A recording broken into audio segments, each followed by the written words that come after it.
அத்தியாயம் 43. இளையவேளின் நாகரிகம். பணிப்பெண்ணாக இருந்த பெருந்தேவி இளவரசியாகி கோப்பெருந்தேவியாகி விட்டதைக் கண்டு பொறுமைய இளையவேல் தன் மனதில் பயங்கரமான திட்டம் ஒன்றை உருவாக்கி கொண்டிருந்தான் என்றால் அதற்கு வித்திட்டது பெரும்பிடுகர் தான். மாளிகை உச்சிப்படியில் உட்கார்ந்து தகப்பனான மாறன் பரமேஸ்வரன் முன்னிலையில் இளையவேலை பற்றி அவர் இகழ்ச்சியுடன் பேசியதே இளையவேலுக்கு அளவற்ற சினத்தை மூட்டி இருந்தது. தனது வீரத்தை பற்றி அவர் ஏற்கனவே கேள்விப்பட்டிருப்பதாக கூறியதும் கூறி நகைத்ததும் அவன் உள்ளத்தை சுற்றி பொசுக்கிக் கொண்டிருந்தது. இதெல்லாம் போதாதென்று தனக்கும் தனது தந்தைக்கும் தெரியாமல் பணிப்பெண்ணை இளவரசியாக்கியதில் மனமுடைந்த இளையவேல் இந்த அவமானத்தை சும்மா விடக்கூடாதென்ற முடிவுக்கு வந்து வெளிப்பகையை உள்ளடக்கி பெரும்பிடுகரை சுற்றலானான். அப்படி சுற்றிய காரணத்தால் திட்டத்தை நிறைவேற்ற வாய்ப்பும் கிடைத்தது. அந்த வாய்ப்பை அளித்தவரும் பெரும்பிடுகர் தான். தேவி இளவரசியான மறுநாளே அதற்காக வீரர்களின் கொண்டாட்டத்தை வைத்தார் அணிவகுப்பு சமவெளியில். அதில் செந்தலை மக்கள் அனைவரையும் வரவழைத்து பரிசுகள் கொடுத்தார். செந்தலை முத்தரையர் வம்சத்தில் ஒரு பெண் இல்லையே என்று ஏங்கிக் கொண்டிருந்த எனக்கு ஒரு பெண் கிடைத்தாள், உங்களுக்கு ஒரு இளவரசி கிடைத்தாள் என்று கூறி குழலை சுற்றியிருந்த மெல்லிய தங்க கிரீடத்துடன் நின்றிருந்த தேவியை ஆசையுடன் சுட்டிக்காட்டினார். இதை கேட்ட மக்கள் ஆரவாரித்தனர், மகிழ்ச்சி கூச்சலித்தனர். முத்திரைய பூபதிக்கும் இளவரசிக்கும் வாழி பாராட்டுதலை விரைந்து வழங்கினர். பிறகு கூத்தாடினார்கள். அந்த சந்தத்திலும் வீரம் இருந்தது, வெறியும் இருந்தது.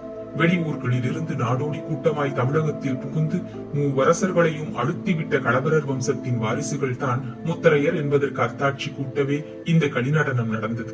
எங்கும் கூத்து, இறைச்சல், பாட்டு, இடையே கிரீச் கிரீச் என்ற மகிழ்ச்சி ஒலிகள். ஆண்களும் பெண்களுமாக ஆடிய அந்த பெரும் கூத்து அணிவகுப்பு பெருவழியை ஏதோ போர் பூமி போல் அடித்தது. அந்த வெறியை கண்ட முத்திரைய பூபதியின் முகத்தில் இணையில்லா பெருமை விரிந்து கிடந்தது. பக்கத்தில் நின்ற இளவரசியை உட்காரச் சொல்லி தானும் மேல்படியில் உட்கார்ந்தார். சிறிது நேரத்திற்கெல்லாம் மெய் மறந்தார். மக்கள் குத்துக்காக கைகளை உயர தூக்கி போட்ட தாளத்துக்கு தாமும் தாளம் போடத் தொடங்கினார். அவர் பெரும் கைகள் ஒன்றுடன் ஒன்று மோதி பழையர் பழையர் என்று தாள ஒலி எழுப்பியது. தேவி, நீயும் தாளம் போடு, இந்த வீர கீதத்தை பார், முத்தரையர் வீரம் இன்னும் நசிக்கவில்லை என்று கூறினார் பெரும்பிடுகர் பெருமை துலங்கிய குரலில். இளவரசி மிக இன்பமாக தாளம் போட்டார். அவள் கை வளையல்கள் அணிவகுப்பு அரங்கில் கூத்தாடிய பெண்களின் கை தட்டலுக்கு சுருதி கூட்டுவது போல் இருந்தது. பெண்ணே, உன் தாளத்தில் கீதம் இருக்கிறது, வலு இல்லை என்றார் பெரும்பிடுகர். எப்படி இருக்கும், நீதான் முத்திரை வம்சத்தில் பிறக்கவில்லையே என்று கூறினார். இதை சொன்ன போதும் அவர் கைத்தாளம் நிற்கவில்லை. அப்பொழுது கேட்டார் தேவி, சரி, முத்தரையர் வம்சத்தில் உதித்த உங்கள் பேரன் என்ன செய்கிறார் பாருங்கள், கையை கட்டிக்கொண்டு நிற்கிறாரே என்று. பெரும்பிடுகர் தனது கண்களை கீழே இருந்த அடிப்படியில் செலுத்தினார். அந்த படியின் ஒரு ஓரத்தில் பக்கச்சுவரில் கைகளை மார்பில் கட்டிய வண்ணம் சாய்ந்து நின்றிருந்தான் இளையவேல். அவன் முகத்தில் எதிரே நடந்த கூத்தை கண்டதால் வெறுப்பு தாண்டவமாடிக் கொண்டிருந்தது. அவன் முத்திரையர் குலமா என்பது சந்தேகமாயிருக்கிறது எனக்கு. ஆனால் அவன் என் பேரன் தான் என்பதற்கு அத்தாட்சிகள் நிரம்ப இருக்கின்றன. புலியின் கூட்டத்தில் கூட ஏதாவது ஒரு பூனை நுழைந்து விடுகிறது என்று அழுத்து கொண்டார் பெரும்பிடுகர். அன்றிரவு கொண்டாட்டம் முடிந்த பிறகு அந்த கேள்வியை நேரடியாகவே கேட்டார் இளையவேலை. நீ ஏன் இன்று முத்திரையருக்கு ஒரு வீரக்கூத்தில் கலந்து கொள்ளவில்லை என்று. அப்பொழுது அவருடன் இளையவேலும் மாறன் பரமேஸ்வரனும் உணவருந்திக் கொண்டிருந்தார்கள். அவரது கேள்விக்கு பதில் சொல்ல அவரை ஏறெடுத்து பார்க்கவில்லை இளையவேல். உணவருந்தியபடி தலைகுலைந்த நிலையில் சொன்னான், அந்த காட்டு மிராட்டி கூத்து எனக்கு பிடிக்கவில்லை என்று. பெரும்பிடுகர் மெல்ல நகைத்தார். ஆட்டு இறைச்சியை கடித்துக் கொண்டேன். உன் அப்பன் ஆடினானே என்று கேட்டார், கையில் இருந்து எலும்பை சிறிது வாயில் இருந்து விலக்கி. அவர் கேள்வியில் நிகழ்ச்சி கலந்த நகைப்பின் ஒளி இருந்தது. இளையவேல் உணவை நாகரிகமாக அருந்திக் கொண்டிருந்தான். அவருக்கு பழக்கமாயிருக்கலாம் என்று கூறினான் வெறுப்புடன். உன் அப்பனை காட்டு மிராட்டி என்று சொல்கிறாயா என்று பெரும்பிடுகர் இளையவேலையும் நோக்கி மாறன் பரமேஸ்வரனையும் நோக்கினார். மாறன் பரமேஸ்வரன் தனது உணவு தட்டிலிருந்து தலையை உயர்த்தி, அப்பா, அவன் குழந்தை என்று பரிந்தான் மகனுக்கு. உண்மை, மூளை முற்றவில்லை என்றார் பெரும்பிடுகர். அத்துடன் விட்டிருக்கலாம், அவர் உடலை பற்றியும் சந்தேகமாயிருக்கிறது என்றும் சொன்னார். பாதி உண்ட உணவை அப்படியே நிறுத்திவிட்டு வெளியேற முயன்றான் இளையவேல்.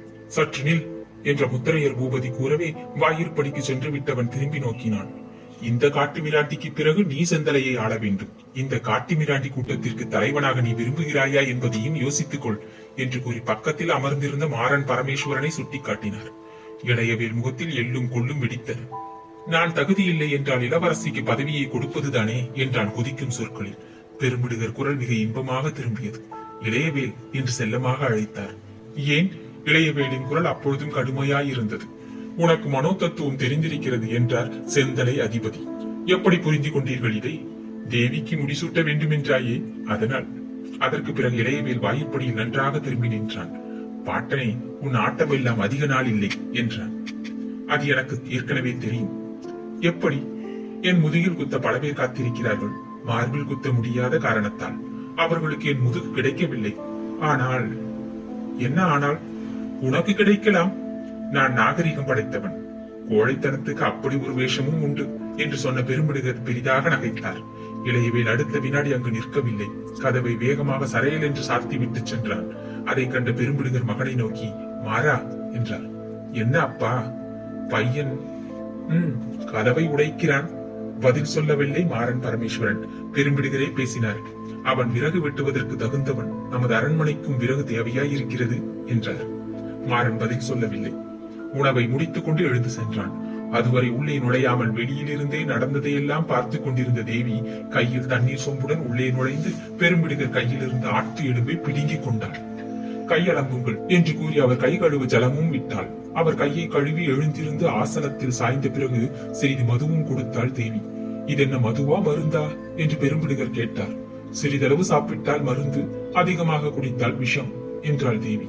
அந்த சிறு குவளையில் இருந்த மதுவை அருந்திய பெரும்பிடுகர், தேவி இன்னும் கொஞ்சம் கொடு என்றார். முடியாது என்றாள் தேவி திட்டமாக. ஆயாச பெருமூச்செறிந்தார் பெரும்பிடுகர். யாருக்காக என்னை காப்பாற்றுகிறாய் இப்படி என்று கேட்டார். எனக்காக என்றாள் தேவி. அது தவறு தேவி. நாளை முதல் உனக்கு வாட்பயிற்சி அளிக்கிறேன் என்றார் பெரும்பிடுகர். தேவிக்கு வாட்பயிற்சி அளிக்கப்படுவதையும் குதிரை ஏற்றம், யானை ஏற்றம் முதலியவற்றில் அவளை பெரும்பிடுகர் பழக்குவதையும் பார்த்து கொண்டிருந்த இளையவேல் சீற்றம் கொண்டான். அவன் சீற்றத்தை கவனித்த மாறன் பரமேஸ்வரன் மகனுக்கு புத்தி சொன்னான். இளையா, வீணாக பாட்டன் சினத்தை கிளறாதே. எனக்கு பின் நீ அரசனாக விரும்பினால் அவரை திருப்தி செய்யப்பார். செந்தலையில் உன் நாகரிகம் செல்லாது, வீரம் தான் செல்லும் என்று தந்தையை உற்று நோக்கினான் இளையவேல். அதற்காக காட்டு மிராண்டித்தனமாக நான் ஆட வேண்டுமா என்று கேட்கவும் செய்தான். அடிப்படையில் எந்த மனிதனும் மிருகம்தான். அதிலிருந்து அவன் மீள முடியாது. மிருகத்தனத்தை ஆடை மறைக்கலாம், நாகரிகம் என்ற போர்வை மறைக்கலாம். ஆனால் எதுவும் மிருகத்தனத்தை நீக்க முடியாது. போரில் நிகழ்வது நாகரிகமா மிருகத்தனமா? மிருகத்தனத்தை விட கேவலமான போர் என்னும் கூட்டுக்கொலையில் நாம் சம்பந்தப்படவில்லையா? அறிவிருந்தால் ஆழ்ந்து சிந்தித்துப்பார். அரசு ஆசை இருந்தால் பாட்டனை சரி கட்டிக்கொள் என்று மகனுக்கு உபதேசித்தான் மாறன் பரமேஸ்வரன். அன்று உண்மையில் சிந்தித்த இளையவேல் ஒரு முடிவுக்கு வந்தான். அன்றிலிருந்து பெரும்பிடுகரின் அடிமையானான். அவர் தேவிக்கு வாட்போர் கற்றுக் கொடுக்கும் போதெல்லாம் கூட இருந்தான். அடிக்கடி செந்தலையை சுற்றி பலரை சந்தித்தான். அவன் செயல் எல்லாம் பெரும்பிடுகர் காதுக்கு வந்தது. ஆகவே ஏதோ ஒரு முடிவுக்கு வந்து தினந்தோறும் பேரனுடன் உணவருந்தினார். உணவுக்கு பிறகும் பேரனை தன்னுடன் நிறுத்தி கொண்டு அளவலாவி வந்தார். அவனை தூண்டி தேவிக்கு தெரியாமல் ரகசியமாக மதுவையும் சற்று அதிகமாக அருந்தினார். அத்தகைய ஒரு நள்ளிரவில் மதுவை நிரம்ப குடித்துவிட்டு அது போதாதென்று, இளையமுத்திரையா, அதோ அந்த அறையில் ஒரு மஞ்சத்தில் பெரிய மது குப்பி இருக்கிறது, அதை ஒரு குவளையில் ஊற்றிக் கொண்டு வா என்று கெஞ்சினார். அந்த அறைக்குள் சென்ற இளையவேல் நீண்ட நேரம் வெளியே வரவில்லை. பிறகு அவன் வந்தபோது கையில் மது குவளை இருந்தது. அதை கொண்டு வந்து பெரும்பிடுகரிடம் கொடுத்து, பூபதி அருந்துங்கள் என்றார். பூபதி குவளையை வாங்கி சிறிது ஆலோசித்தார். பிறகு குவளையை இளையவேலிடம் கொடுத்து, அப்பா நீ முதலில் குடி என்றார். எனக்கு வேண்டாம் என்றான் இளையவேல். அவன் குரலில் ஆட்டம் இருந்தது. குடி இடியென ஒலித்தது பெரும்பிடுகர் குரல். அவர் குரலில் சிறிதும் ஆட்டமில்லை. அவர் குரலை கேட்டு தேவி ஓடி வந்தாள் உள்ளே. இது என்ன என்று வினவினாள் இளையவேலையும் தந்தையையும் நோக்கி. பேரன் நாகரிகத்தை காட்டுகிறான் என்று பெரும்பிடுகர் பேச்சிரிப்பாக சிரித்தார். அத்தியாயம் 43 நிறைவுற்றது. நன்றி, வணக்கம்.